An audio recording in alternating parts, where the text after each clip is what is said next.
ఎన్ని దెబ్బలో, ఎన్ని వేదనలో, ఎన్ని శోధనలో, ఎన్ని బాధల్లో మనకంత విలువ. How can you tell a person is valuable? By the number of enemies, by the number of attacks that he has. ఒక విలువలేని వ్యక్తులకి దాడులు ఉండవు. ఒక విలువలేని వ్యక్తికి బెదిరింపులు ఉండదు. ఒక విలువలేని వ్యక్తికి హింసలు ఉండవండి. నాకెందుకు ఈ దాడులు అంటే మీరు విలువైన వారు కాబట్టి. మీలో నుండి విలువైనది రావాలని దేవుడు ఆశిస్తున్నాడు. అందుకనే దావీదు అంటాడు, శ్రమ నొంది ఉండుట నాకు మేలాయను. యోసేపు అంటాడు, మీరు కీడును ఉద్దేశించారు కానీ దేవుడు అది మేలుగా మార్చాడని.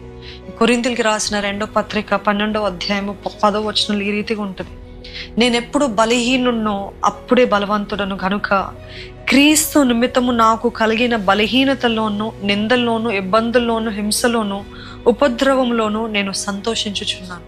మీరు సంతోషించగలుగుతారా? మీలో నుండి విలువైన పాఠాలు రాగలుగుతాయా? మీ జీవితం బట్టి అనేక మంది ఆశీర్వదించబడతారని నమ్ముతున్నారా? మీ జీవితంలో ఎటువంటి కీడు జరిగిందో అది దేవుడు సాక్ష్యంగా మారుస్తాడని నమ్ముతున్నారా?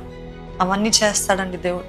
ఎప్పుడు అని అంటే, నాకు వద్దు కాదు, దీని నుండి నేను ఏం నేర్చుకోగలుగుతానయ్యా, దీని నుండి నేను ఇంకా జ్ఞానంగా ఎలాగా నడుచుకోగలుగుతాను. Remember, the more you are attacked, the more you are valuable.